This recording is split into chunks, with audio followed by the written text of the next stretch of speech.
a sessão intitulada A Nova Estrutura de Formatos Roberto Pegas Ferreira.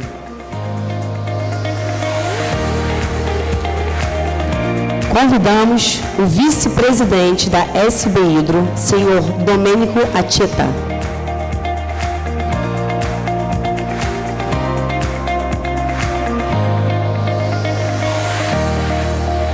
Da Associação Brasileira de Armadores de Cabotagem, ABAC, convidamos o senhor Luiz Fernando Rezano.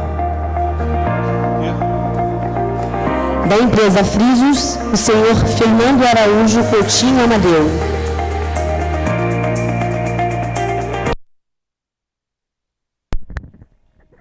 Convidamos o diretor do Centro de Hidrografia da Marinha, Simões de Oliveira. E da Secretaria Nacional de Portos da Presidência da República, a senhora Carêmina Martins Teixeira Adrian. Para a palavra, ao mediador, comandante Pegas.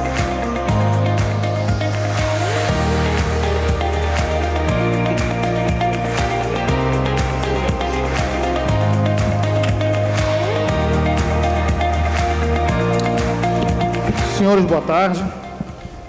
Então, nós estamos dando início à primeira sessão interativa do Seminário Brasileiro de Hidrografia Portuária e Hidroportos. Essa primeira sessão, como já apresentado, tem por tema a nova estrutura de formatos cartográficos, perspectivas e desafios para os portos brasileiros. A nossa sessão será iniciada por uma palestra do comandante Sebastião e, em seguida, será formulada uma pergunta por mim a cada um dos demais componentes da mesa, referente ao assunto apresentado, de forma que cada um se possa manifestar sobre o tema com a visão de sua respectiva área de atuação profissional. Terminada essa primeira etapa da sessão, quando todos os componentes da mesa já tiverem se manifestado, que deve demandar em torno de 60 minutos, iniciaremos então a etapa de debates, aberta aos demais presentes. As perguntas poderão ser direcionadas a qualquer um dos componentes da mesa. Para inscrição nos debates, solicito que as senhoras e os senhores se dirijam aos assistentes aqui presentes, eles vão se posicionar lateralmente, no decorrer das manifestações, quer dizer, no decorrer de todo o processo, sem qualquer problema, a fim de que eles anotem os seus nomes e organizem a lista de debatedores. Bom, assim posto, solicito que o comandante Sebastião faça a apresentação do tema de interesse da sessão, qual seja a S100 e sua influência na hidrografia dos portos. Boa tarde a todos, boa tarde aos componentes da mesa, senhor Almirante. O assunto que eu vou falar, basicamente, já foi introduzido pelo comandante Costa Neves durante a manhã, que são a questão do formato dos padrões S100 da Organização Hidrográfica Internacional. Mas eu vou fixar o assunto, basicamente, na influência que existe nos portos e como isso vai mudar a nossa maneira de nos organizarmos em relação à atividade hidrográfica nos portos aqui no país. A gente já está passando por uma série de ações que os portos têm tomado, buscado maximizar o conhecimento ambiental, no intuito de aproveitar melhor essas informações para o caráter operacional dos portos, mas, de certo modo, a gente vai ser, todo o Brasil, como um todo, vai ser empurrado nesse sentido, quando esse novo formato da OHI ele se tornar efetivo, e isso nos próximos 10 anos. E é o que eu vou tentar mostrar aqui e vou tentar levantar algumas questões para a gente falar a respeito. Eu vou começar com um breve histórico sobre o formato, os formatos da OHI, né, de cartas eletrônicas e os formatos eletrônicos, como eles evoluíram, falar um pouquinho mais sobre a S100, falar sobre a apresentação dos produtos da S100 no passadiço, como isso é a intenção de fazer isso, falar sobre 2 formatos específicos, que no meu ponto de vista, e pelo que eu tenho visto, é o que o porto vai estar diretamente ligado, se não mais, mas esses 2 pelo menos, que é a S102, que é um formato de batimetria densada, de hidrografia densada, e o formato da S129, que é o formato que vai fornecer para os navios a informação de folga abaixo da quilha, né? Então, eu vou tratar disso e, por último, eu vou tratar de alguns aspectos relacionados aos assuntos que eu tratei, levantando alguns assuntos e desafios que a gente tem aqui no nosso país. Então, o formato eletrônico voltado para a troca de intercâmbio de dados hidrográficos, ele começou a ser tratado na Organização Hidrográfica Internacional ainda na década de 80. Existia um comitê, Committee of Electronic Exchange Data, que inicialmente estabeleceu um formato em 87, com o mesmo nome, que buscava intercambiar somente entre os serviços hidrográficos os dados de batimetria, os dados hidrográficos levantados. No início da década de 90, a OHI, buscando ampliar e levar em consideração a função dela, que não era só para os serviços hidrográficos, ou seja, o sentido da hidrografia é para a sociedade como um todo, para o desenvolvimento econômico e para abranger todo mundo que faz parte da atividade hidrográfica. Então, abriu um concurso para formatos que existiam na época, de dados, estruturas de dado, para buscar um formato que pudesse entender toda a comunidade. E esse formato, então, foi o formato S57, que era baseado no formato alemão DX90, de dados vetoriais, e também usou já o início da padronização da ISO, de intercâmbio de dados, usou um padrão da ISO chamado 8211, para conseguir fazer esse formato S57. Só que quando se bolou a S57, há muito tempo atrás, se bolou uma estrutura de intercâmbio de dados hidrográficos que se buscava ser mais do que ela se tornou. A S57, com o tempo, ela foi associada à Carta Náutica Eletrônica, o formato vetorial que é empregado nos ECDs, hoje em dia. Né? Só que quando ela foi criada, ela não era isso, era um formato de intercâmbio de dados hidrográficos. Ela previa padrões vetoriais, que nem hoje em dia é a carta, ou seja, ponto, áreas e linhas desenhados nesse sentido de vetor, como também dados de imagem, carta raster, igual a gente usa os formatos ARCS, BSB, nos passadiços do navio, ou então um GeoTIFF, que a gente usa no formato de SIG. Né? E ela começou a evoluir ao longo da década de 90. Só que ela tinha um problema muito sério. O primeiro problema dela, a parte da biblioteca de imagens, porque os arquivos naquela época, a capacidade computacional era pequena, né, eles não podiam ir nos arquivos. Não tinha como ficar a biblioteca de imagem, de como isso era visualizado no ECDS, visualizado as informações. Isso tinha que ficar num software que ficaria junto ao equipamento, ao ECDS. E isso gerou um problema, porque o formato, ele ficava... Você podia evoluir a S57, houve uma nova demanda da hidrografia, por exemplo, a gente precisa agora representar que não existiam antes isso, eu vou citar, boias com AIS, né, ou a boia virtual. Como é que a gente vai representar isso? Para representar isso na S57, você tinha que pegar, originalmente, e fazer um upgrade de todos os softwares, de todos os ECDs existentes. Isso ia gerar falta de segurança na navegação. Porque você não tinha como fazer o update a uma. Então, um país ia conseguir produzir uma informação que não ia aparecer na tela do sistema. Isso era perigoso. Então, o que se decidiu? No ano de 2000, decidiu-se congelar o formato S57. Ele passou a não evoluir. E ele ficou assim durante 10 anos. Só que a evolução da realidade física das coisas, nos portos, nos navios, a situação que a gente vive, ela muda. E o formato passou a não ter capacidade mais de representar a realidade. Então, em 2010, decidiu-se fazer eu vou dizer um termo meio assim, não tão correto, mas um armengue mesmo, no formato. Buscou-se fazer uma estrutura que permitisse eu representar vários objetos com o mesmo símbolo, ou com uma composição dos símbolos já existentes, que chamou-se de New Object na época, né, em inglês. Só que verificou-se que o formato estava muito frágil. Então, no ano de 2010, a OHI começou a desenvolver então, a estrutura da S100, que foi tratada inicialmente pelo comandante Costa Neves de manhã, que é uma estrutura de dados voltados para a hidrografia. É um modelo de dados voltados para a hidrografia. O que se busca nesse modelo, então? Ele foi evoluindo, né, como está na apresentação.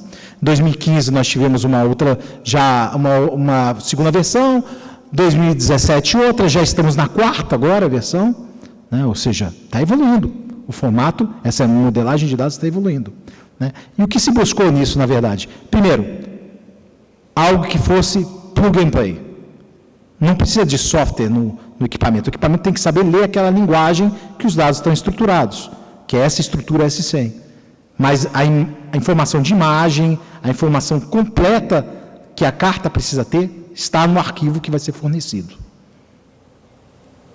Segundo aspecto que se buscou também, buscou-se a interoperabilidade entre as informações que você usa no passadiço. Você não só usa a carta náutica no passadiço. Você usa diversas informações para te fornecer uma navegação segura. Daí vem o conceito de navigation. E o e-navigation usa a estrutura da S100, usa o modelo de dados da S100 como o modelo de dados oficial dele.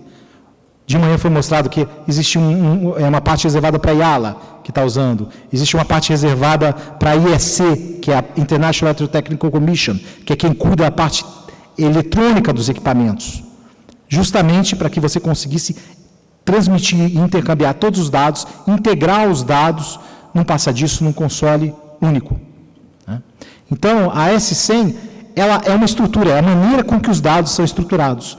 Ela não é o formato de cada um dessas informações. Existe um formato de informação para a carta eletrônica, existe um formato de informação para os avisos rádio, existe um formato de informação para os avisos meteorológicos, e todos eles de uma forma que conseguissem conversar entre si, estruturados com base na ISO 19100 e em outros padrões ISO internacionais, de forma que eles conseguissem conversar entre si nesse equipamento. Uma linguagem, um modelo de dados único que seria e é a S100. A S100, então, ela não une só a OHI, essa ideia do navigation, ela une diversas instituições, IALA, a IMO, a Organização Meteorológica Mundial, né, e no caso, incluindo a Comissão Oceanográfica Internacional, a COI. Né? Então, você tem diversas instituições trabalhando nesse formato para integrar as informações necessárias no passadiço. Né? E esse modelo de dados, a possibilidade é infinita, porque ele evolui, é plug and play, você pode ter, seguindo esse modelo de dados, uma possibilidade infinita. Como, por exemplo, foi demonstrado rapidamente no vídeo da abertura do evento aqui, uma questão de realidade estendida, um passadiço com realidade estendida. Isso também é algo que está se estudando dentro da S100. Ou seja, a gente conseguir ver numa tela nossa uma imagem que se correlacione com o objeto na carta náutica e se possa aparecer nesse vidro do passadiço, digamos, especial, onde você consiga colocar informações, essa realidade estendida. Isso tudo para a gente parece muito coisa de ficção científica, de um mundo distante. Então, eu vou tentar mostrar para os senhores como está a S100 agora e como está essa parte de interoperabilidade e sobre o que ela está se baseando.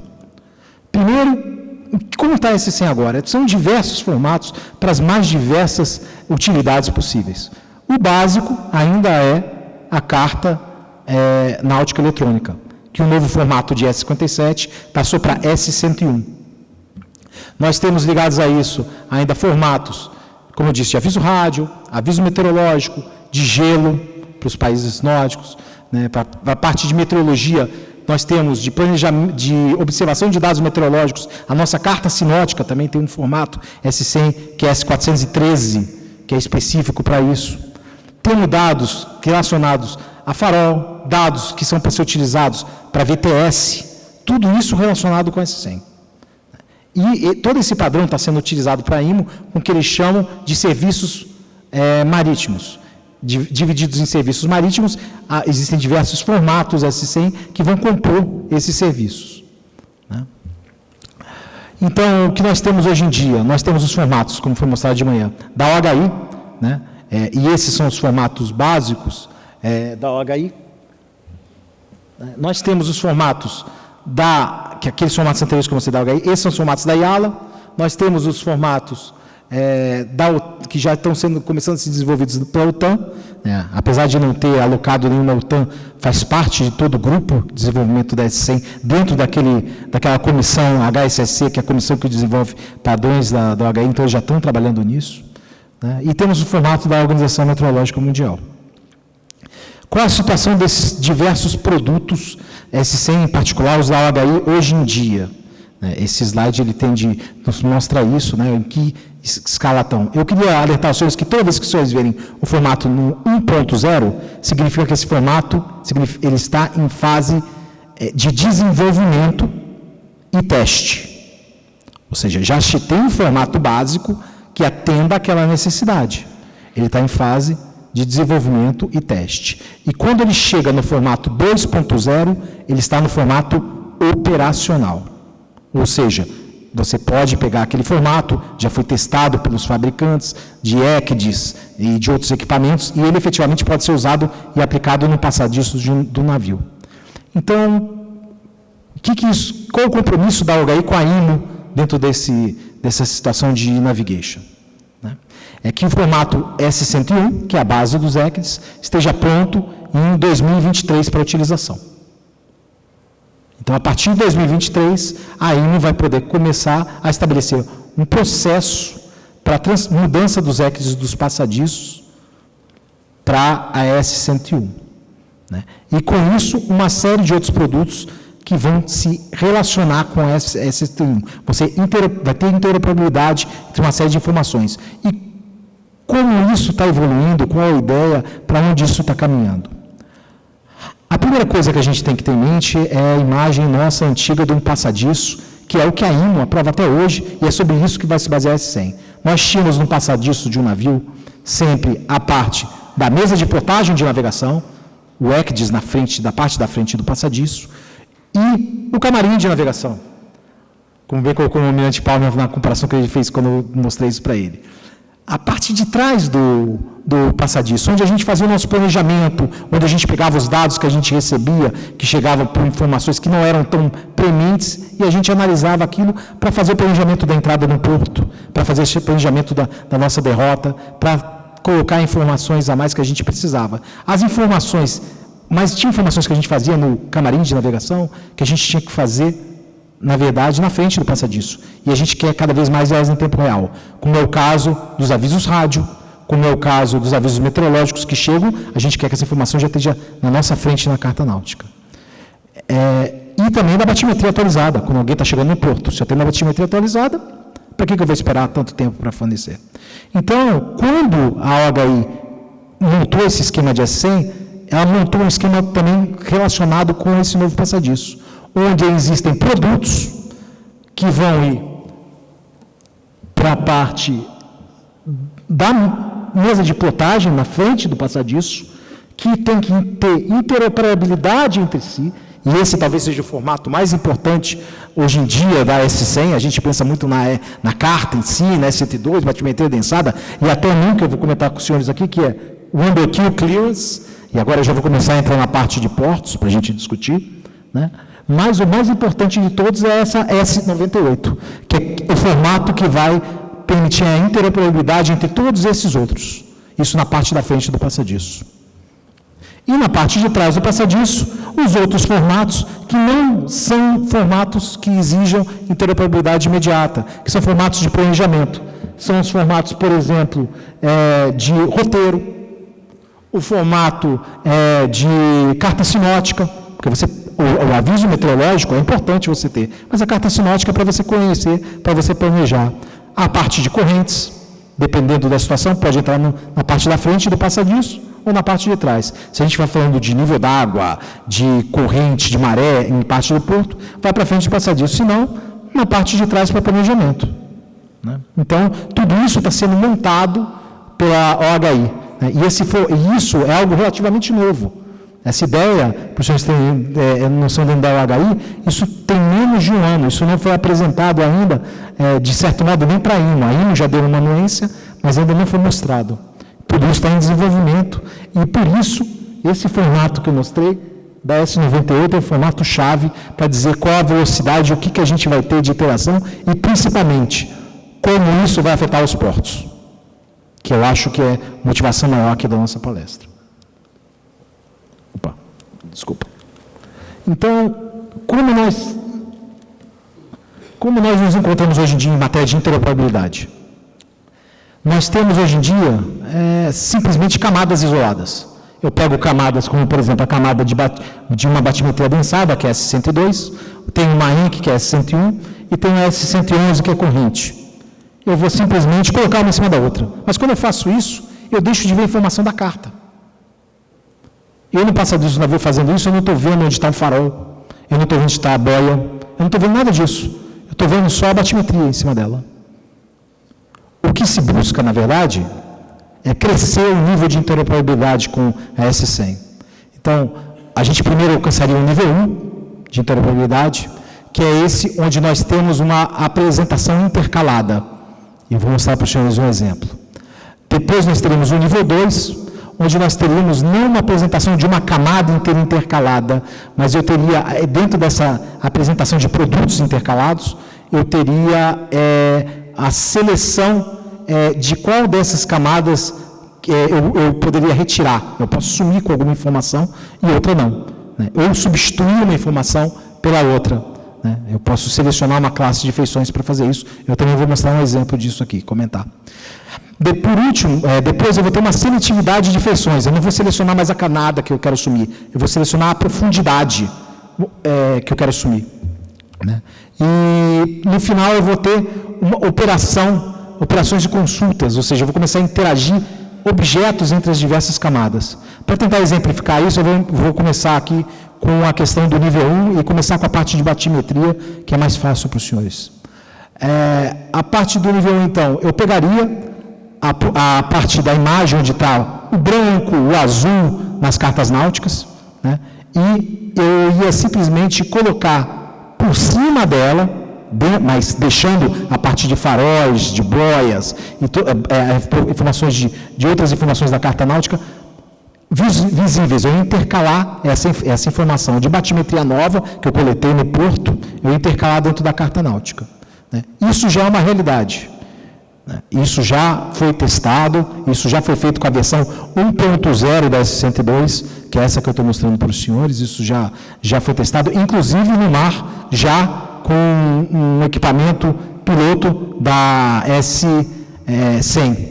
Esse é um caso de um teste de nível 1, por exemplo, que aconteceu em um evento na Coreia, onde as pessoas estão visualizando como isso ocorreria, né? E aí, o que aconteceria, por exemplo? Já seria possível um porto sondar o porto e enviar essa informação para o navio e o navio visualizar no ECDIS dele.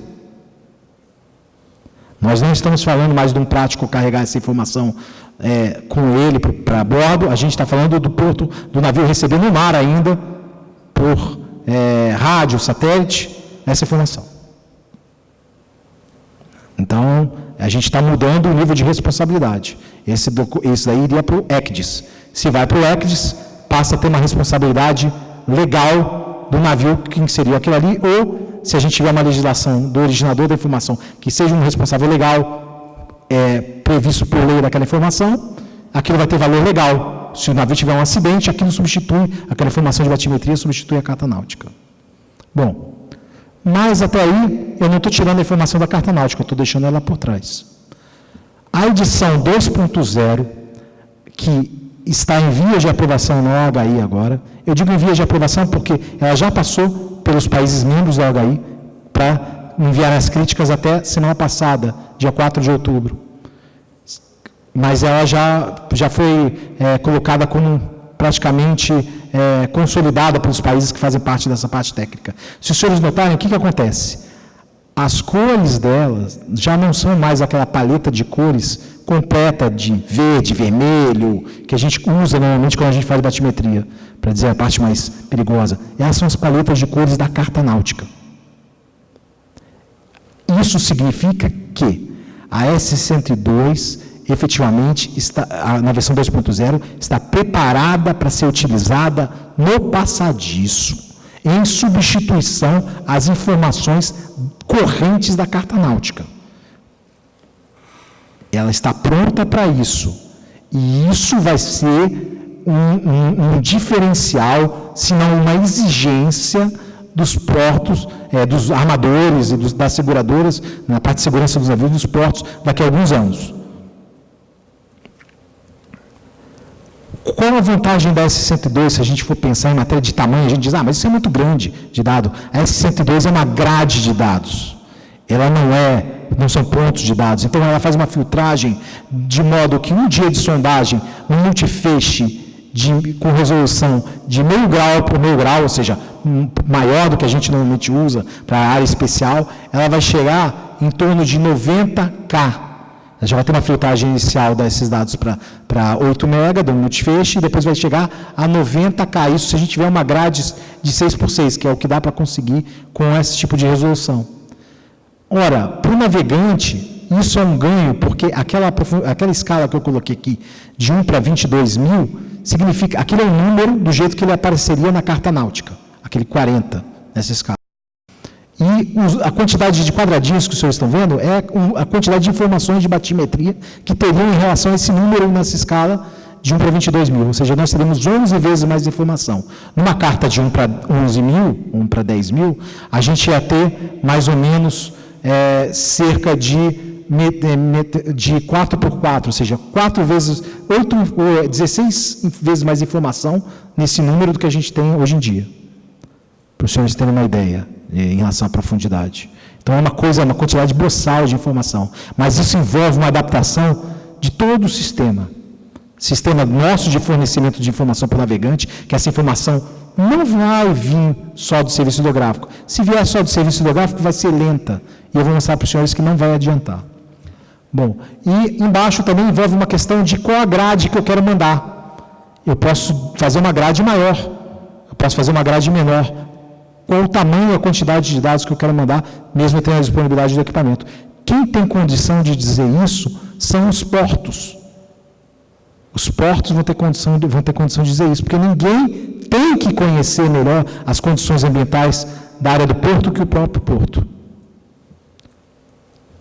O conhecimento ambiental na área portuária faz parte do modelo de negócio do porto. Então, ele tem que conhecer o porto, ele tem que estar preocupado em atualizar as informações de batimetria.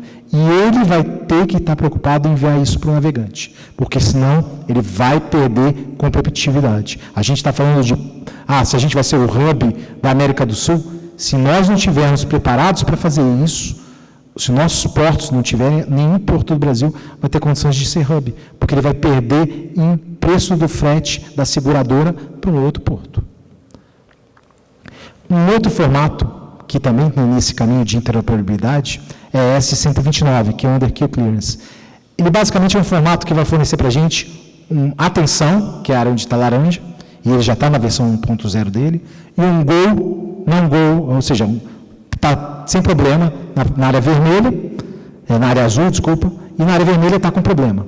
Ou seja, o vermelho significa que ali o navio não pode ir, que ele tem um problema e o calado dele com a folga abaixo da quilha não vai permitir ele navegar ali, que ali ele vai tocar o fundo, ou a grande probabilidade de tocar o fundo. E esse formato vai aparecer na frente do passadiço. Significa o quê? Significa que o porto vai ter que enviar isso para o navegante. Meu porto não tem condições de enviar isso. Vai perder competitividade. Qual é a etapa inicial disso? A etapa inicial disso é o conhecimento ambiental. E se a gente está falando de interoperabilidade, a situação vai chegar, quando a gente chegar no nível 4, atualmente a gente está perto do nível 2, já nos testes da OHI. O nível 4, eu acho que daqui uns, não sei, Deus queira que seja rápido, mas daqui a alguns anos, 15 anos, talvez a gente chegue lá para alguma coisa parecida. Se chegar no nível 4, significa que a gente vai ter que mandar as informações ambientais e essa 129 vai ser plotada dentro do próprio sistema, compilando informações do sistema. E esse nível de interoperabilidade gera uma preocupação, porque vai influenciar diretamente, se as pessoas não tiverem esses produtos, não tiverem esses conhecimentos, diretamente no preço do frete. Isso daqui eu tirei de uma apresentação que foi feita agora esse mês, eu vou mostrar depois até para os senhores. Isso é uma árvore de decisão de como estabelecer a categoria de zona de confiabilidade das cartas, ou da informação, no caso, que aparece no ECDIS. Quanto pior a categoria de zona de confiabilidade, maior o número ali, que está o CATSOC, lá no cantinho direito, está escrito CATSOC A1, CATSOC A2, CATSOC B, CATSOC C, quanto mais baixo, mais insegura a área, maior o nível de frete que vai ser cobrado. Então, isso é uma árvore de decisão, e essa árvore de decisão vai estar no sistema. E o primeiro aspecto que a gente vê nessa árvore de decisão, olhar que envolve a variação temporal das informações. Ou seja, é uma área que tem muito assoreamento, pouco assoreamento. Isso quer dizer o seguinte, que uma área que ela é sondada, mas se ela é sondada com uma frequência baixa e lá tem muito assoreamento, eu vou jogar o Catizoc lá embaixo. Né? Ou seja, tem muito assoreamento, eu sondo ela com 1 ano, o Catizoc dela vai ser pior do que uma área com pouco assoreamento, com a sondagem também no mesmo período. Significa que isso vai se refletir para o navegante e vai se refletir para as seguradoras do frete. Vai variar o preço do produto dos senhores se os senhores não fizerem sondagem e não fizerem levantamento hidrográfico de acordo com a necessidade da área dos senhores. Segundo coisa importante, falei da S62. O que ele vai fazer quando ele tiver S62? O porto que tiver S62 é uma área de grande assoreamento, mas eu tenho a S62? Tenho. Ele vai usar a S62. Ele vai usar a informação da S62, que é mais recente para fazer isso. E vai levar em consideração os dados da S62 para estabelecer a qualidade do Catizoc, a qualidade dos dados. Se os senhores tiverem um sistema hidrográfico, tenha pelo menos uma parte de levantamento hidrográfico constante no posto dos senhores, de acordo com a taxa de assoreamento do posto dos senhores, isso seja verificado, os senhores vão ter capacidade de resolver esse problema de uma carta ser atualizada a cada 2 anos, 3 anos. Isso é um problema do serviço hidrográfico, um compromisso dele com o HI. Mas isso não pode, digamos que, se eu no Centro de Hidrografia, a DHI, atualiza a carta a cada 2 anos, os senhores que estão no porto, que por causa desse novo formato, ou por causa do CADO, precisam atualizar a carta a cada 3 meses, não podem ficar dependendo de mim atualizar a carta náutica, porque isso afeta o modelo de negócio dos senhores. Então, os senhores com a S102 vão ter capacidade de fazer isso. E como eu disse, e mais, se os senhores tiverem os dados ambientais no modelo 4, os senhores vão enviar esses dados ambientais por rádio para o navio, e esse rádio que receber no navio já vai botar a S129 para os senhores. Então, quais são os aspectos que eu queria destacar? Primeiro, a S101 vai ficar pronto em 2023. Eu coloquei a edição 3.0, a S101 um pouquinho diferente das outras que eu falei, edição 2 e 1, mas na verdade já vai ficar operacional em 2023. Em 10 anos já vai ter iniciado o processo de transição dos ECDs. A ANEM não vai querer esperar 10 anos para começar isso. Ela colocou esse prazo para o HI, porque ela quer implementar esse conceito do e-navigation logo. Então, ela vai começar isso antes de 2030, com certeza. Os portos que não estiverem prontos para disponibilizar esses 2 produtos, que são intimamente relacionados com a atividade de ida dos navios mercantes para os portos, que é a S102 e a S129, vão acabar perdendo o mercado. Lentamente, no início, com uma influência pequena, mas depois de um tempo, isso não vai ter como fugir. Nós temos aqui no Brasil, por incrível que pareça, as nossas normas e legislação, elas são muito flexíveis ainda. É muito fácil para a gente adaptar isso. Não é algo que seja tão difícil, mas para isso tem que haver participação dos portos, tem que haver uma consciência da parte da autoridade marítima, portuária, dos outros órgãos, como, por exemplo, o próprio Ministério da Infraestrutura. Nós temos outros atores, como a praticagem, todos temos que trabalhar junto para que a gente tenha uma legislação que permita a gente fazer isso e defina claramente quem é o responsável pela S102. Quem é o responsável e como será a divulgação da S129. Se nós não fizermos isso e deixarmos isso no limbo, os portos vão perder mercado. Quem sai perdendo é a economia do Brasil. E nós temos que pensar nisso. Esse é o assunto que eu queria transmitir para os senhores. Não é um assunto que esteja relacionado à coleta só de informações, está ligado à disponibilização das informações, mas que, se os portos não começarem a ter esses dados ambientais e não começarem a se estruturar, tanto para a parte de calado dinâmico, que é esse underkill clearance vai variar com o aspecto do calado dinâmico, e não começarem a se estruturar de coleta de dados ambientais e ter uma estrutura que permita ele avaliar a hidrografia, qual a frequência necessária de levantamentos, ter uma equipe que seja confiável, marégrafos e outros equipamentos de conhecimento ambiental fundamentais para a hidrografia, nós daqui a 10 anos vamos ser alcançados por essa evolução tecnológica, vamos ser atropelados por ela. A coleta de dados começa agora. Nós temos um outro grupo, agora que está falando de inovação tecnológica, estão falando da S102 lá também, de um certo modo, estão falando da Bathymetric Inc., o comandante Pimenta está tratando disso, a Bathymetric Inc., que já tem no Porto de Roterdã, é S102.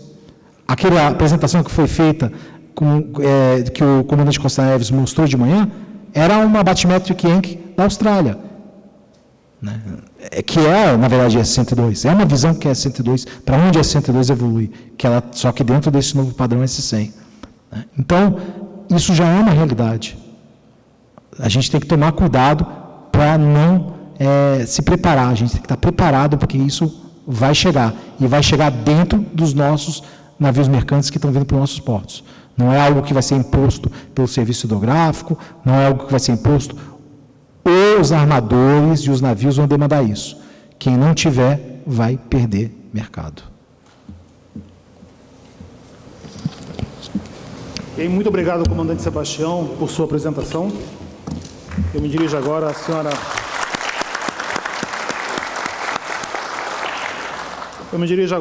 Karina Dian, e eu gostaria de pedir-lhe que discorresse brevemente sobre a missão da Secretaria Nacional de Portos e Transportes Aquaviários e que, em seguida, avaliasse os impactos que o setor portuário governamental poderá sofrer com as novas demandas tecnológicas advindas da implantação desse novo formato cartográfico da S100, principalmente esses dois padrões, o S102 de superfície batimétrica e o S129 de folga sobre a quilha, como apresentado agora pelo comandante Sebastião. Boa tarde a todos. Gostaria de parabenizar o palestrante, excelente palestra.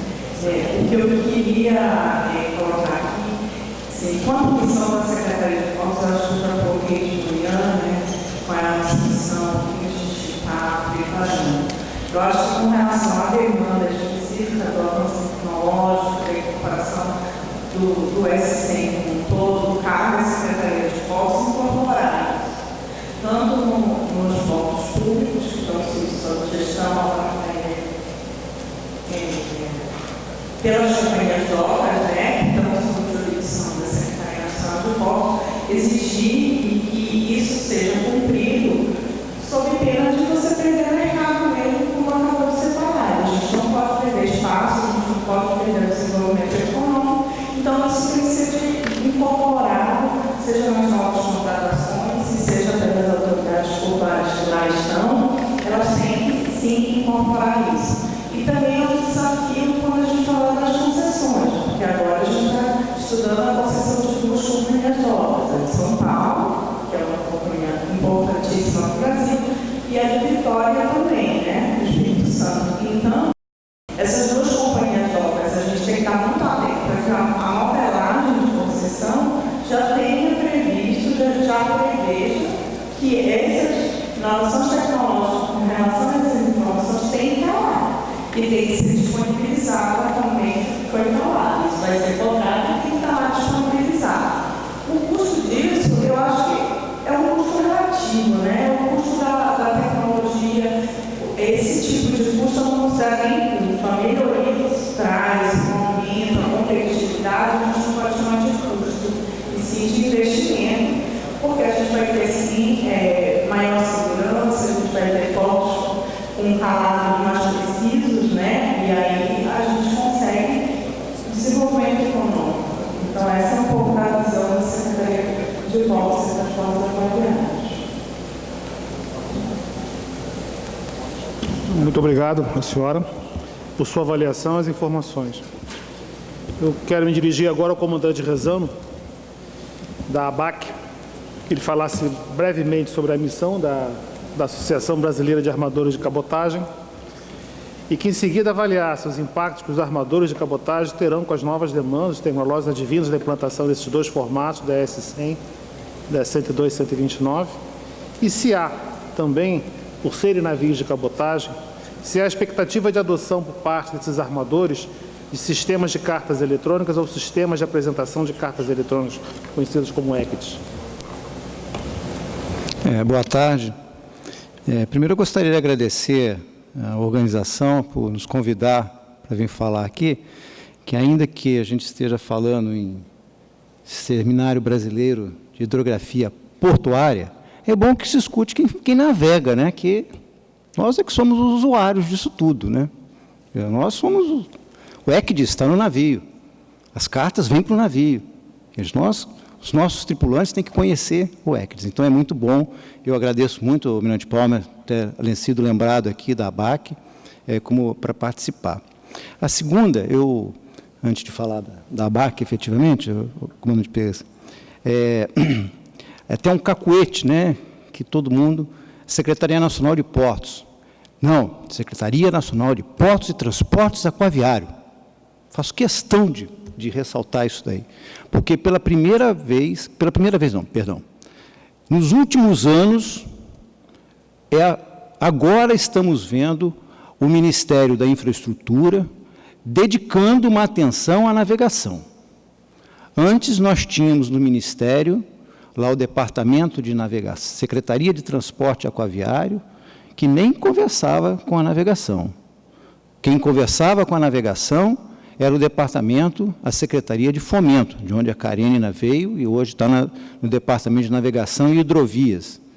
Então, o Ministério hoje está lá com uma equipe pequena, que até cumprimento a Karenina e o Dino, que está saindo agora, uma pena até, mas ele merece sair para essa licença de capacitação, que voltará melhor ainda, porque hoje o Ministério está preocupado.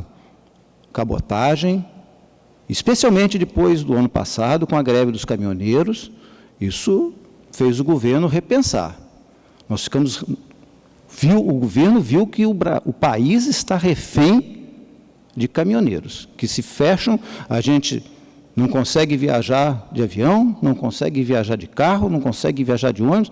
Quantos dos senhores deixaram o carro no final de semana? Talvez todos, e ficaram andando a pé, porque não ia ter combustível. Então, é importante a gente hoje dar uma atenção à navegação, e eu registro esse transporte aquaviário. Realmente, hoje, o Ministério está preocupado com o transporte aquaviário. E quanto à ABAC, comandante Pegas, a ABAC é uma associação que foi criada em 1973, entretanto, sempre viveu à sombra do SINDARMA, o Sindicato Nacional das Empresas de Navegação Marítima, e que congregava, até julho, a navegação de apoio marítimo, cabotagem e o longo curso, que somos nós também que fazemos o time do longo curso brasileiro, que existe longo curso. Nós vamos à Argentina, nós vamos ao Chile, com navios operados por empresas brasileiras de navegação, até mesmo para a gente desmistificar. Nós não representamos a Transpetro, que é a empresa de navegação do sistema Petrobras, é a Transpetro, não é Petrobras. Petrobras não é ela é uma empresa de navegação, mas quem opera navios é a Transpetro. Então, essa é a associação, e em julho deste ano, as empresas de cabotagem decidiram sair do SINDARMA, visando dar um maior protagonismo à navegação de cabotagem, especialmente quando o governo tinha criado já a Secretaria Nacional de Transporte Aquaviário, o Departamento de Navegação e Hidrovias, que estava dando essa visão maior da cabotagem, e a cabotagem sentiu um pouquinho conflito de posicionamento com o apoio marítimo, a característica grande é que o apoio marítimo tem um cliente, posso chamar assim, um cliente único, que é a petroleira, e a cabotagem tem múltiplos clientes.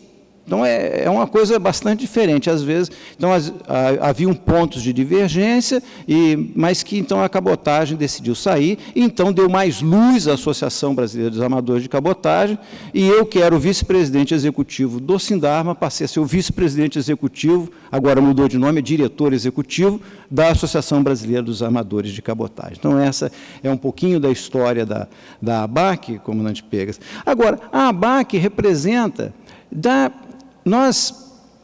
As empresas associadas do ABAC, que são somente 7 empresas, E são as 7 que fazem cabotagem no Brasil, tirando o sistema Petrobras. Mas nós movimentamos 98% das cargas movimentadas na cabotagem. E a cabotagem de container, especialmente depois da greve dos caminhoneiros, do primeiro trimestre para o segundo trimestre, o crescimento foi de 20%.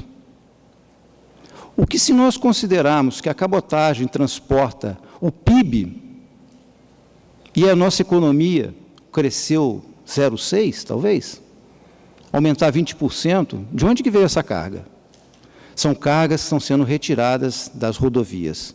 E então o projeto BR do Mar, que a Karine apresentou pela manhã, falou muito dele aí, ele é muito importante e nós estamos extremamente empenhados nesse trabalho. E esse crescimento não foi agora, não foi um voo de galinha, não, no primeiro trimestre, não.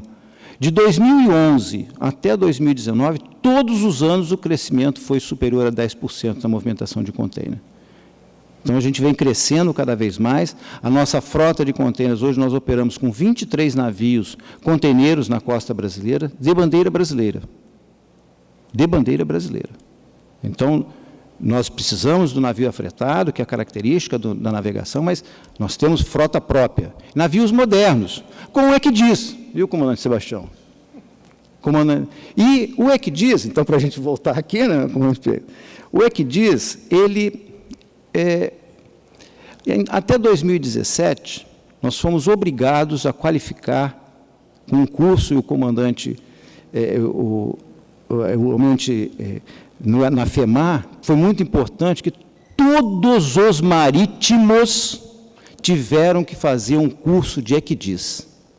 Porque se ele não tivesse o curso de ECDIS, ele não conseguiria emprego. Ele não poderia tripular nenhum navio. O navio tendo ECDIS ou não tendo ECDIS. Porque nem todos os navios mais antigos não têm ECDIS. Que a regra das solas prevê um phase-in do ECDIS. Então, isso foi um trauma. E por que precisou todos os marítimos fazerem ECDIS? E aí, a minha preocupação, quando a gente via o S100, tá certo? E o comandante Costa Neves falou de manhã, né? Padronização. Esse foi um problema, comandante Sebastião. O ECDIS não tinha apresentação, padrão. Então, um apresentava a posição radar num quadradinho vermelho, no outro azul, no outro verde, o outro era um hexágono, o outro era um...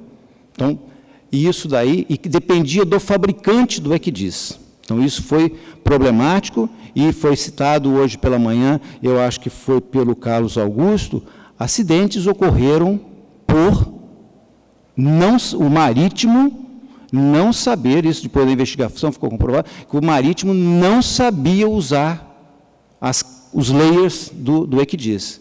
Então, aquilo ali está atrapalhando muito, está aparecendo muita informação. Opa, tira. Aí some, né? Então, isso é preocupante para nós. Essa evolução, ela é boa, né? Não estou criticando aqui, não, por favor, não é que eu venho aqui no seminário dos hidrógrafos e ainda vou criticar, não é isso, não. Pelo contrário, estou elogiando, mas a gente tem essa preocupação de vai ter que ter talvez novos treinamentos, mas a gente gostaria que tivesse padronização. E aí isso talvez, eu sei que não é da OHI, mas isso é da IMO, na hora de fazer os ECDIS. Isso, estabelecer as regras, ele é muito importante. Agora, quando a gente pensa que vai entrar um novo AS100,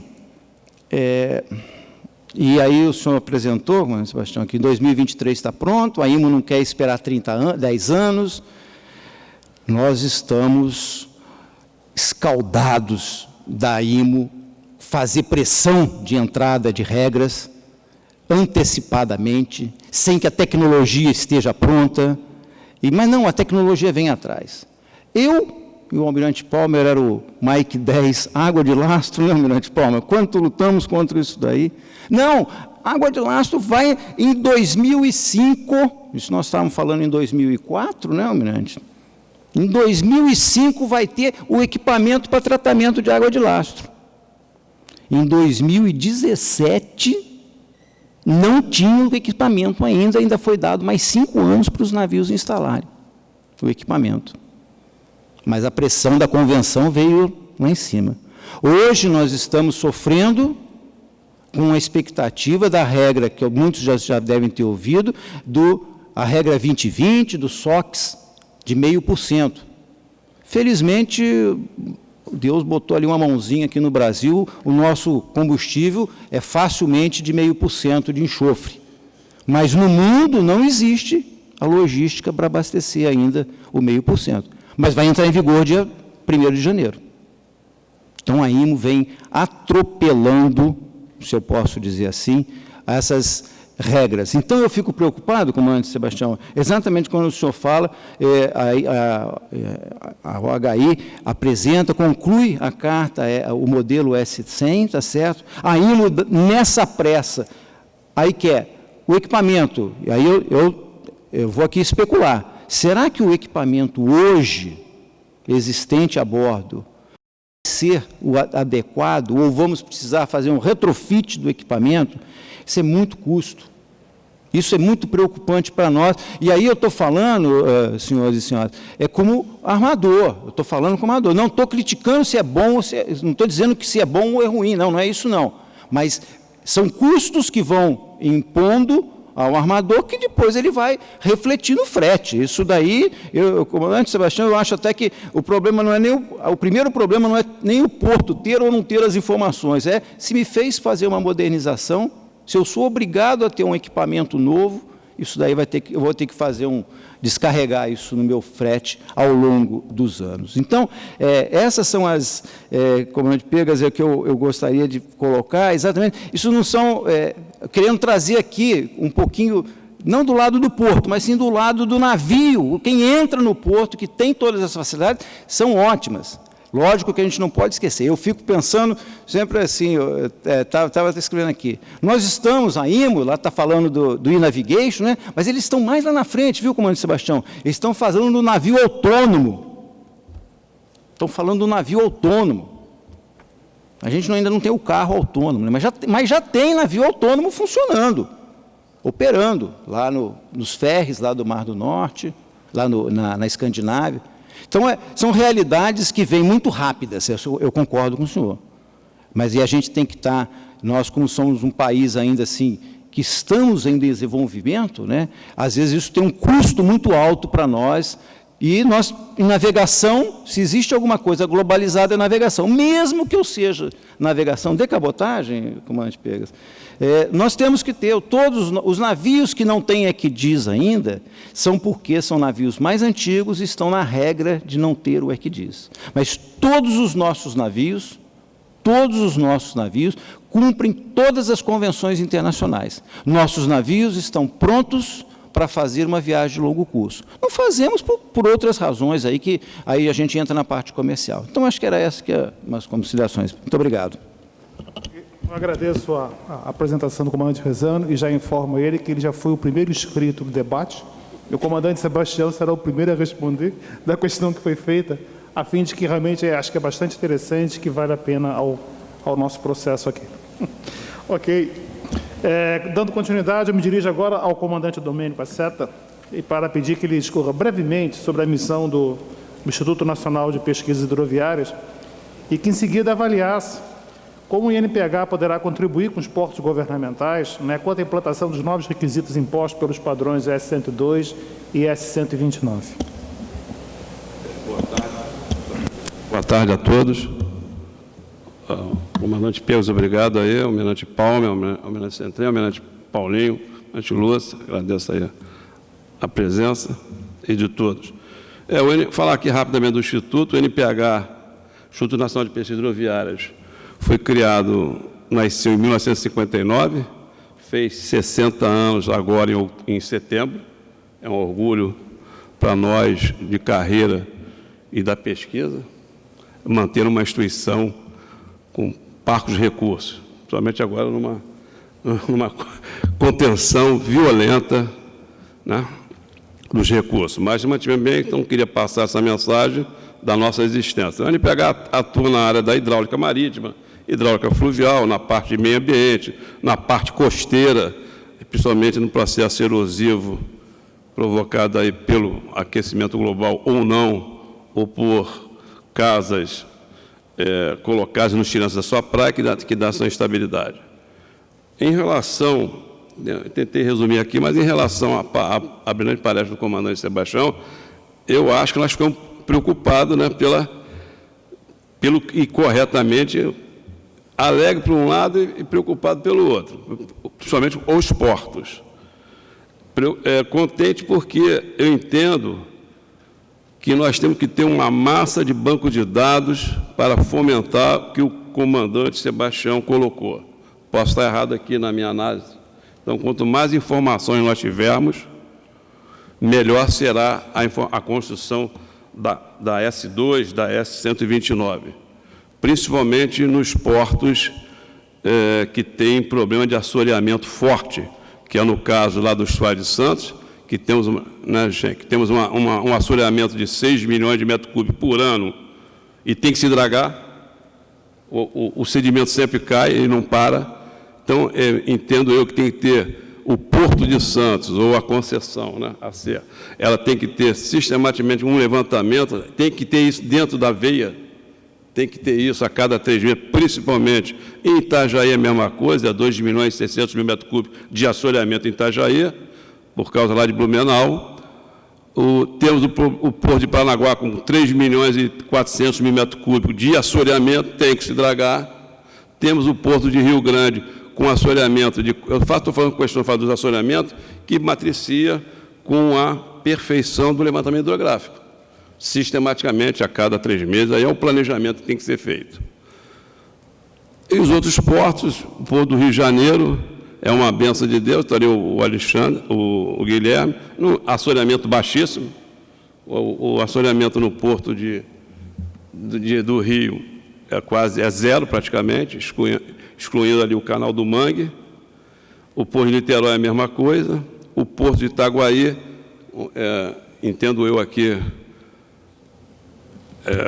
como engenheiro, e estou há 35 anos na mesma organização, o Porto de Itaguaí é um dos portos principais na nossa matriz de logística, de um porto de concentrador de cargas, porque é um porto abrigado, que tu tens 20 metros de profundidade, que tens 20 quilômetros de extensão, excluindo o canal lá da MBR, e tem mais de 10 milhões de metros quadrados para ser usado.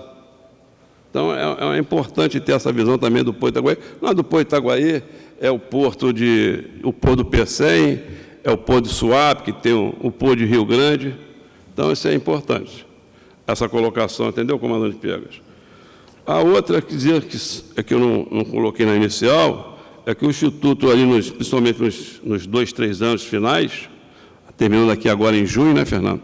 Nós fizemos todos os estudos e anteprojetos de modernização do acesso aquaviário, que envolve a tecnologia, não a tecnologia das cartas, mas a análise de integração de solos, por causa da dragagem, do equipamento importante para fazer isso, a taxa de assoreamento. Em cada projeto, comandante Sebastião, nós levantamos a taxa de assoreamento. É importante, isso é muito importante. E ficamos a responsabilidade técnica de quase, não sei, de 1,5 bilhões de reais, e na técnica, e não tivemos nenhum problema dentro do Tribunal de Contas da União. Então, é um registro importante disso a colocar também aqui nesse seminário.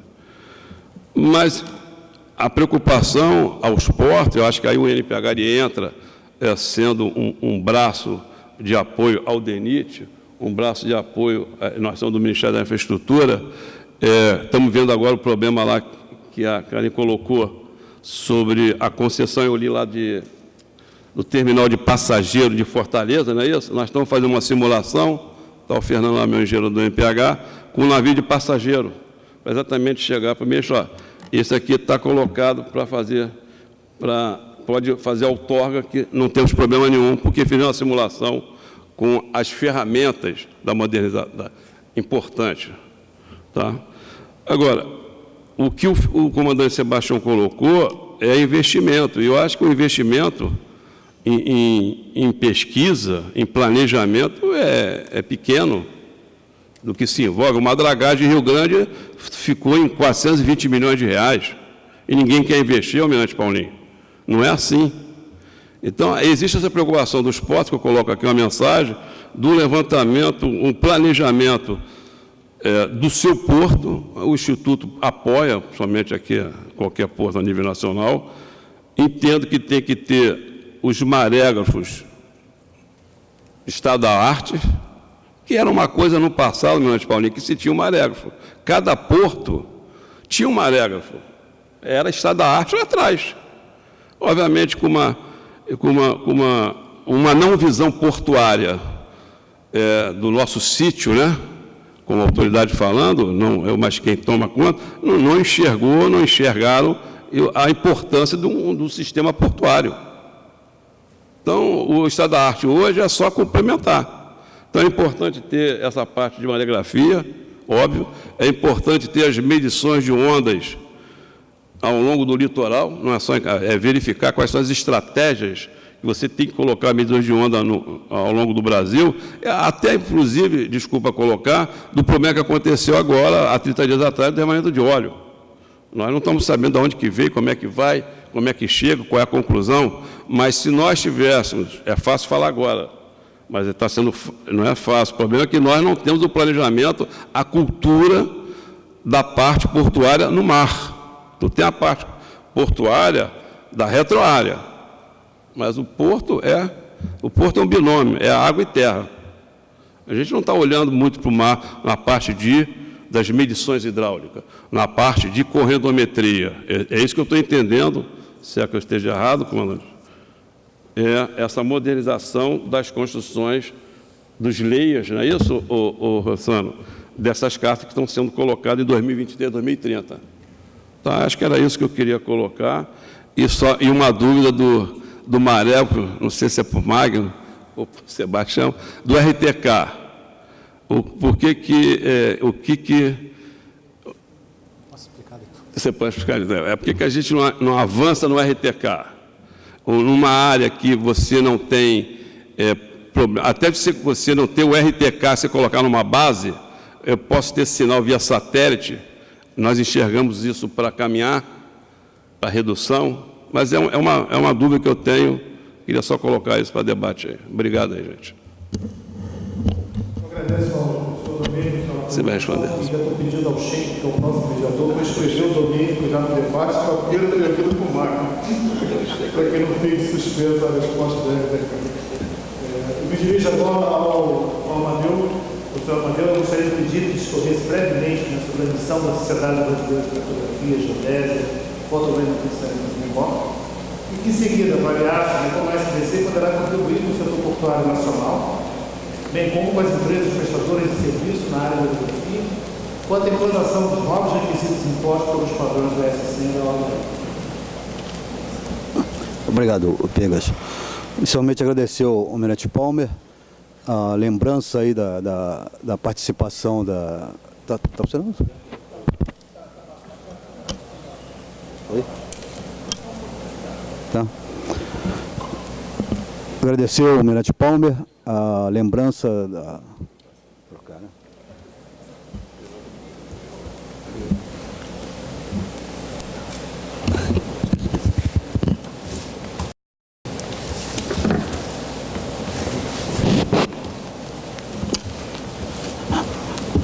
Obrigado, Pegas.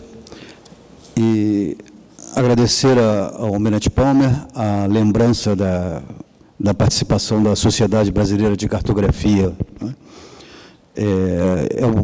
A SBC é uma sociedade civil de âmbito nacional que tem por objetivo o fomento da cartografia em todos os seus aspectos, né, da geodésia, da fotogrametria, do sensoriamento remoto, da cartografia em si, que é a representação cartográfica, né, e, obviamente, da hidrografia também, ela está envolvida. Né.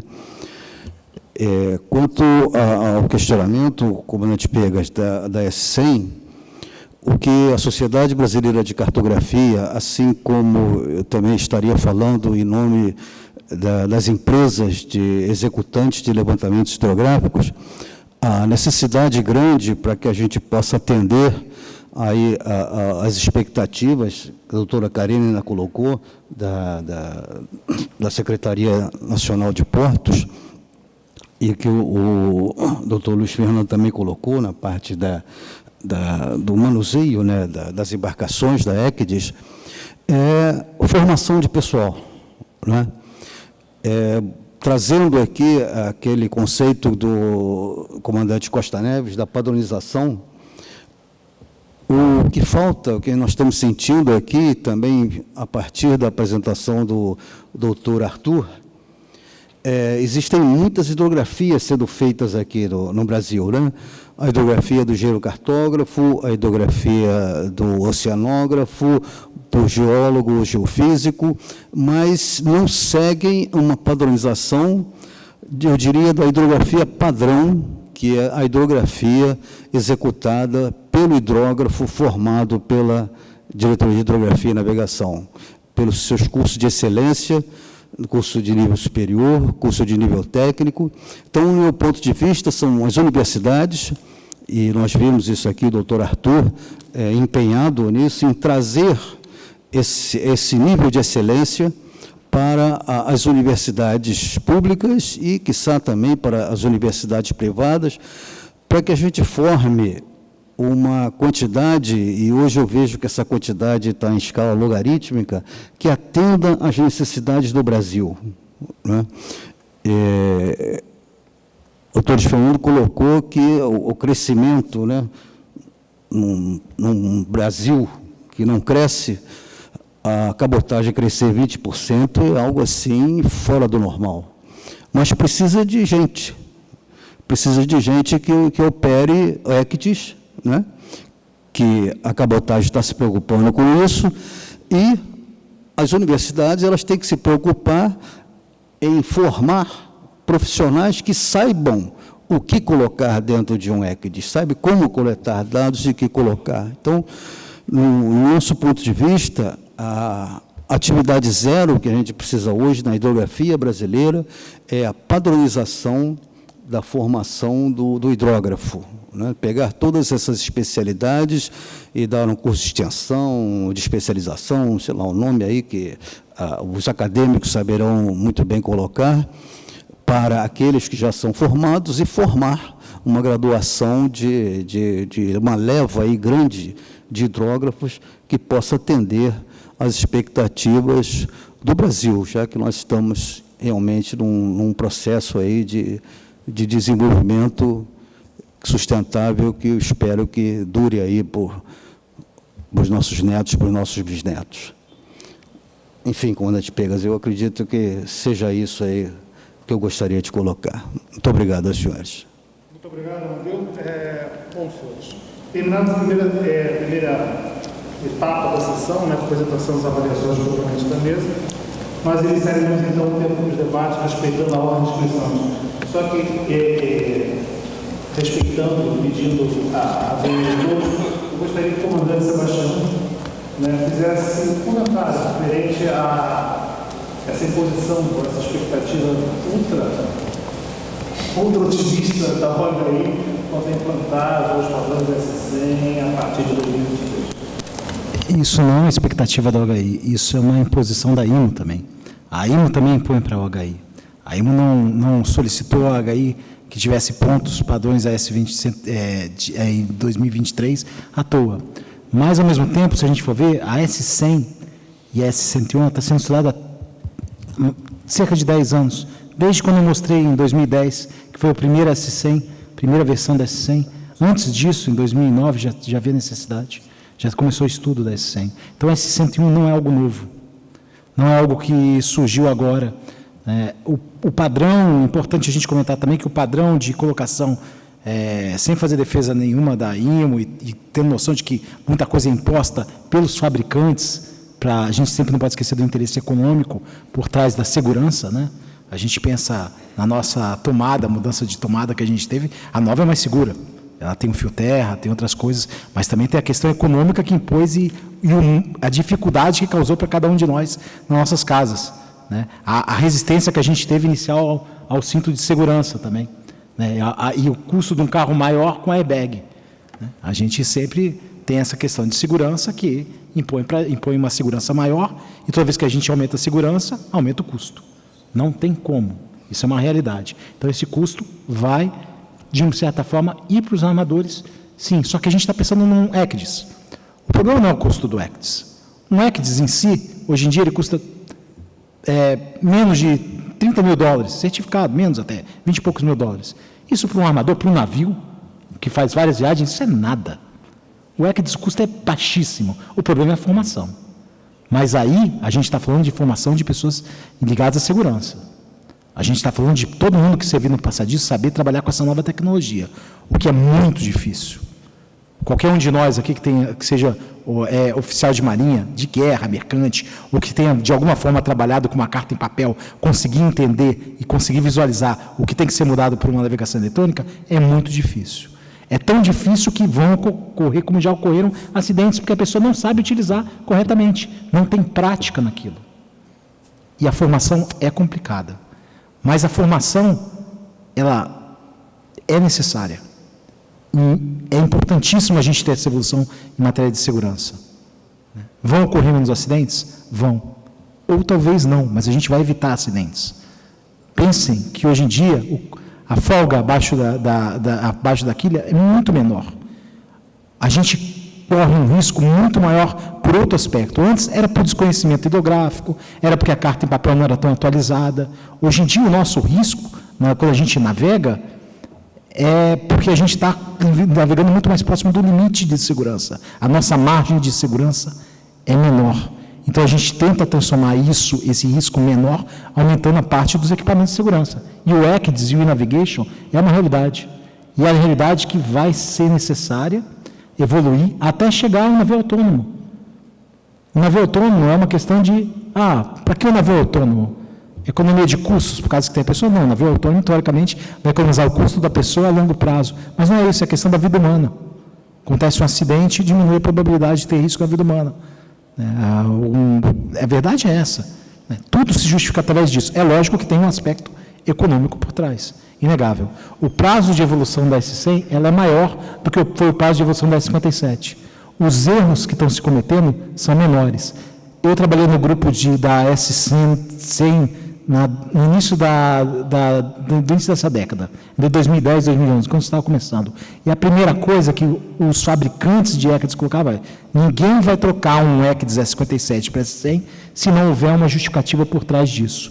E justificativa não é só uma questão de a IMO impor, porque vai ter o período de transição. Qual o ganho real que vai se ter nisso? E o ganho real é essa interoperabilidade. E essa interoperabilidade traz um ganho de segurança. É a ideia do e-Navigation. Então, isso vai acontecer. A questão é que a gente tem que pensar: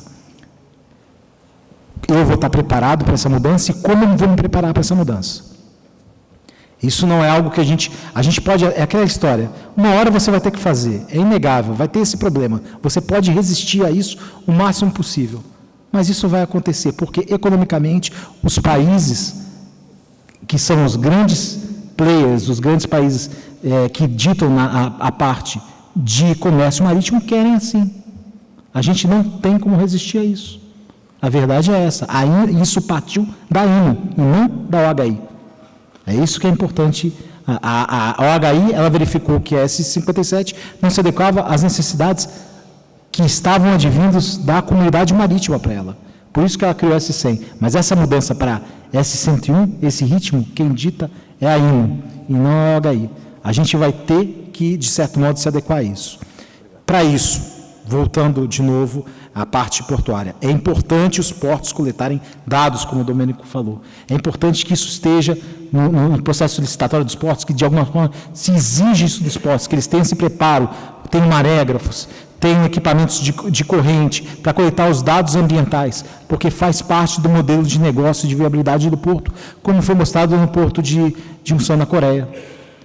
Isso faz parte. Ali eu vi que tem assunto que não dá para eu fazer o porto ali. Então, por que eu vou fazer aquele porto ali? Não tem como, eu vou perder negócio, eu vou perder dinheiro. O setor privado conhece bem isso, mas quando a gente fala de setor público, vem uma série de políticas por trás, que às vezes justificam que a gente invista no lugar, política social, que às vezes justificam isso. Só que a gente tem que ter uma noção do custo. Se a gente não tem noção nem do custo, a gente não está sabendo se a gente está ganhando ou perdendo. E isso que o conhecimento ambiental traz para a gente, uma noção de custo. Outro aspecto que foi colocado pelo Amadeu, ligação com a parte de formação. Ora, o interesse do conhecimento ambiental é dos portos, é do país, da economia do país. Nós temos que fomentar que tenha esses cursos na universidade, o curso de hidrografia. Está certo, pós-graduação a gente pode usar oceanografia, pode usar geologia, mas como o Amadeu colocou, a formação de um hidrógrafo básica, generalista, a gente não tem nessa universidade. Não temos a profissão, mas podíamos ter algum curso que fosse voltado, oceanografia voltado para a hidrografia. Mas quem tem que fomentar isso? De novo, portos. Quem é mais interessado que se tenha uma hidrografia forte na área portuária, para que você tenha essa segurança e tenha esses dados coletados de maneira a atender às necessidades dos portos? Os próprios portos. Quem tem que investir nos cursos de pós-graduação em linha de pesquisa? O porto. É muito mais barato o porto investir numa linha de pesquisa numa universidade e pagar uma bolsa para uma determinado curso, estabelecer essa linha de pesquisa pagando bolsa, do que ele contratar uma pessoa e juntar para fazer aquela pesquisa ambiental, juntar a equipe do porto. O custo trabalhista é maior. É maior do que você investir. Eu preciso de um mestre num assunto que conheça. É muito mais fácil eu pegar um doutorando numa faculdade do que pegar e contratar um mestre, uma pessoa com mestrado. O custo trabalhista, e você vai estar fomentando a formação de pessoas que conhecem o aspecto ambiental do seu próprio porto. Você vai estar gerando pessoas com conhecimento. Isso é um ciclo virtuoso. Mas, para isso, precisa o porto ter consciência e investir nisso. Eu acho que a gente está falando de hidrografia portuária aqui. Então, o foco, as pessoas que tinham que estar na plateia são os hidrógrafos, as empresas de hidrografia e as pessoas envolvidas com a realidade portuária. Mas o foco, quem tem que estar preocupado em absorver o máximo desse cenário são os portos. Porque aqui a gente está falando de um aspecto que é de pouco conhecimento no nosso país, de pouca vivência nossa. Né? Um exemplo disso é essa dúvida constante que eu vou responder um pouquinho do RTK. Né? Vou responder rapidamente já para o Amadeu. As pessoas não entendem que nós não temos um modelo geoidal no nosso país que permita a gente usar o RTK. A gente não tem a diferença do geóide e elipsoide.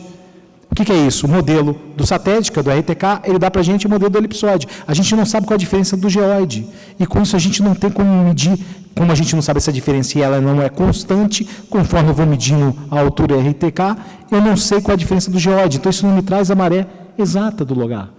Se eu tivesse uma medição disso na nossa situação, nos nossos portos, eu teria como ter, e até usar o RTK sem ter essa diferença. Isso é uma coisa que você tem como trazer trabalhos científicos para usar o RTK sem ter essa diferença, sem ter esse modelo. Mas, para isso, investimento em formação, e é cada porto um porto para fazer.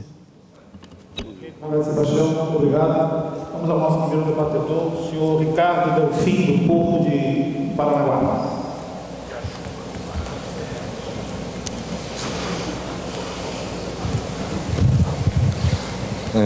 Boa tarde. Eu preparei aqui algumas questões. Se eu estiver sendo muito extenso ou estiver invadindo, se tiver mais debatedores aí, por favor, me deixa a par, tá? Desculpa. Para S101, comandante Sebastião, eu preparei uma aqui, foi uma falta de entendimento meu, talvez. O nível 4 ele trata da integração do comportamento do navio, squat, enfim, em tempo real, com as layers da ECDIS, né? Que igualmente são atualizadas em tempo real, condição ambiental e, enfim, batimetria. O meu entendimento é esse, estou correto? Entre outras coisas, sim. Por exemplo, você pegar a maré e mudar com a maré a profundidade e as ISOs da carta. Elas mudarem de acordo com a maré, ou seja, você está recalculando as informações que estão aparecendo no seu visor com a maré. Isso é o nível 4.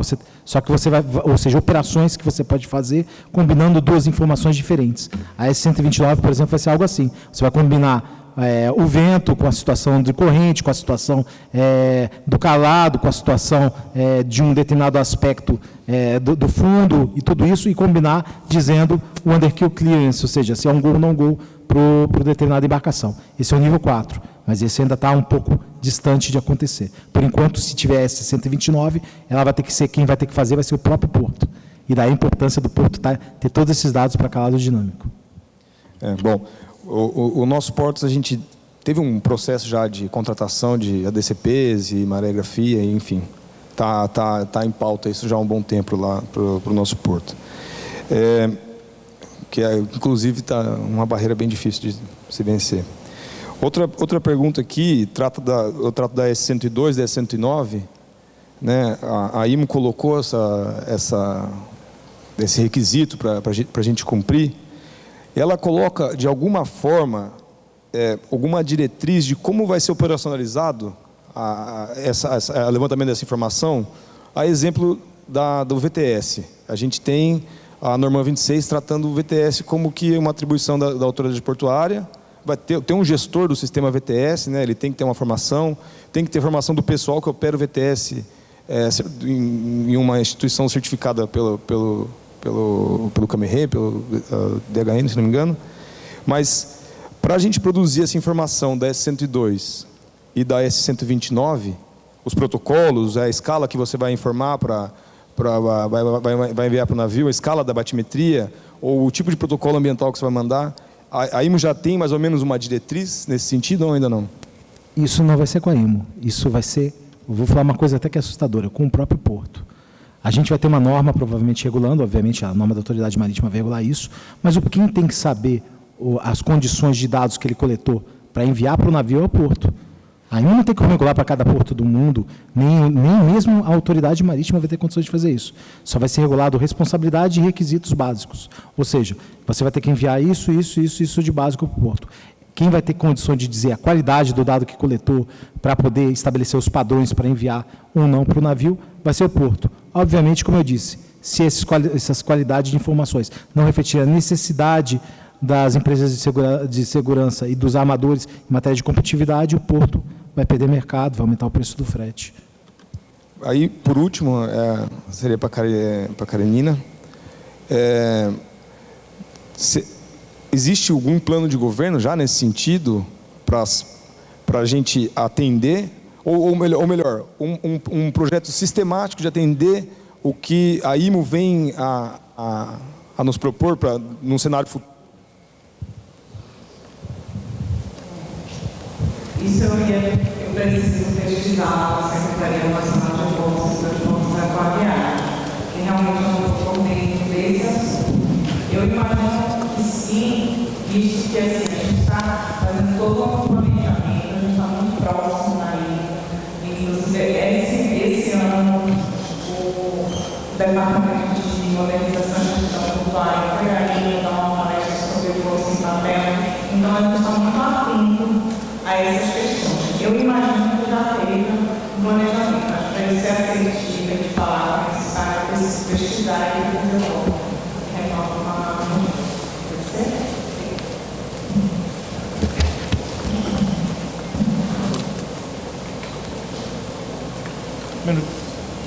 Tem mais um pedido?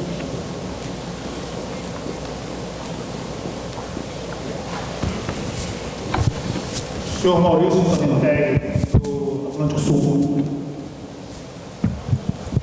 Bom, a minha pergunta não é bem uma pergunta, é mais uma colocação. O que eu tenho acompanhado já essa questão da aquisição de dados, basicamente falando da parte de dados ambientais, né, que o comandante colocou, o Domênico e os demais. A gente tem visto assim, nos últimos anos, na realidade com o advento da tecnologia, o que a gente tem observado é realmente todos os portos têm se organizado para fazer a aquisição de dados, né? Então a gente pode aí citar vários exemplos, né? O caso de Santa Catarina, ele tem aquisições de dados que são fomentadas pela EPAGRE, que é a empresa agrícola e meteorológica lá do estado. No caso de Rio Grande, os dados estão sendo aquisitados Carlos Costa, que é um fomento da FURG, da Universidade de Rio Grande, que é fomentado pelo Porto de Rio Grande. O Porto de Paranaguá, se eu não me engano, tem o TCP e outros terminais privados que apoiam isso. O Santos é a Capitania dos Portos. Na Capitania dos Portos, não, a praticagem de Santos é que fomenta a aquisição desses dados. Vitória, se eu não me engano, os únicos dados que estão sendo adquiridos hoje é a Vale do Rio Doce, por um motivo específico, que é a entrada do Valemax lá. Então a gente poderia ter vários outros cenários, vocês conhecem esse cenário muito melhor. O que eu acho que vale da fala do comandante é basicamente trazer todo mundo para o mesmo objetivo, né? Se o Brasil vai perder mercado com isso, se os portos não vão ficar competitivos, talvez o que as instituições tenham que fazer é direcionar a aquisição desses dados para uma objetividade que é efetivamente trazer essas informações para esse novo formato de dados. Porque o que a gente tem observado, na realidade, é que tem ADCP sendo instalados, marégrafos, claro, falta talvez uma rede de dados como os Estados Unidos. O estado da Califórnia tem mais ADCP que todo o Brasil, né? Ou se tu for no porto de Roterdã, vai ter mais dados de aquisição de níveis de que todas as hidrovias brasileiras. Então, o que os portos têm feito, que a gente tem observado, na realidade, tem feito com seus objetivos. Tem portos na Bahia, no caso de Caravelas, que fazem aquisições basicamente para o monitoramento ambiental, não efetivamente preocupada com a questão que o comandante colocou. Então, aí o que a gente entra, eu acho que é uma questão de meta realmente do país atender isso. Não estou dizendo que é uma meta fácil, nem de forma alguma querendo eliminar as dificuldades que o próprio Domênico colocou. Já teve uma rede de marégrafos no país muito ampla, que foi praticamente sucateada. Houve iniciativas, inclusive, de construção de marégrafos de patente nacional. Se eu não me engano, teve tentativas de construir ADCPs com patente nacional, e isso tudo, no fundo, o que acontece? Teve muitas iniciativas, mas nenhuma de longo prazo. A gente não tem nenhuma série de longo prazo, são poucos os portos ou poucos os terminais que efetivamente tu tem uma década de dados de ADCP ou uma década de dados de onda ou de correntes. Então, minha sugestão aqui é como criar deixar que o pessoal faça, porque com certeza cada porto vai ter que fazer o seu papel, mas trazer dentro dessa objetividade para poder fomentar esse novo sistema que está vindo. Então, a gente fica pensando aí, o Brasil não tem tecnologia para essa aquisição, ele não tem ADCPs fabricados aqui, mas você vai comprar um equipamento fora, você paga uma quantidade de imposto absurda. Será que não é o caso, talvez, de incentivar essas importações através do reporto que foi no passado, ou facilitar essas importações, de modo que os portos consigam fazer e estabelecer a longo prazo? O que a gente tem visto, tem as iniciativas, mas eles não conseguem se manter. O cara acaba fazendo um ano, muda o prestador de serviço, aí acaba interrompendo porque não tem mais que fazer o programa ambiental, então o cara para de fazer. A pesquisa da CAPES parou de financiar, ele também para de fazer o monitoramento, o porto acaba tendo isso. Então, tendo uma meta, um objetivo real de atingir, talvez encurte essa distância que a gente vê no cenário de hoje, né? Bom, era isso. Ok, muito obrigado. A oportunidade desse fórum, a oportunidade desse seminário é exatamente o que foi comentado pela manhã, o Almirante Paulo me chamou muito bem, quando fala da criação da SPI. Na realidade, a gente pode resumir que nós estamos todos querendo aqui, e eu faço parte desse grande contingente de oficiais e hidrógrafos de marinha que passou a vida inteira em hidrografão, é retirar desse trabalho tão relevante a carga ou a tutela de que só a Marinha faz a hidrografia. Haverá mudanças, já existem mudanças reais, né, em termos de passar responsabilidades da atividade hidrográfica para quem interessa. O comandante Rezano colocou muito bem, ele agradeceu porque o usuário da carta veio aqui para se expor. A gente não está falando mais no campo da teoria, está se buscando a prática do processo. E a prática do processo se a gente quer que o Brasil cresça, ele tem que crescer da melhor forma possível. Ao meu lado está aqui quem faz a política de governo em termos de transporte. Do meu outro lado tem aqui quem usa esse transporte. Nós somos somente o meio. A Marinha do Brasil e o ICH do SPC, o suporte dele, serão os meios de capacitar uma nova geração de órgãos não militares e instituições que não sejam militares assumam suas responsabilidades. Instituições essas que são as organizações populares, os portos, terminais governamentais ou não governamentais, assumam o seu papel, entendam o seu papel em termos de controle do meio ambiental e de que informações elas precisam. Os padrões S102 e 129, eles só mostram que existem informações, muito outras informações, ou uma gama de outras informações que são necessárias ao navegante. E a demanda hoje da tecnologia é que isso seja online e on-time, a tempo e a hora. Então a ideia é exatamente nivelar conhecimento, nivelar experiências e chamar a atenção às responsabilidades. Eu acho que esse é o grande foco do nosso seminário, desse nosso primeiro seminário. Eu quero agradecer, desde já, ao comandante Sebastião, ao Paceta, à senhora Karina, ao Rezano e ao Amadeu pela presença e participação nesse fórum, e a todos os senhores. E eu dou muito obrigado pela participação, por terem compartilhado conosco esse conhecimento, esse debate, e a todos muito obrigado e uma boa tarde.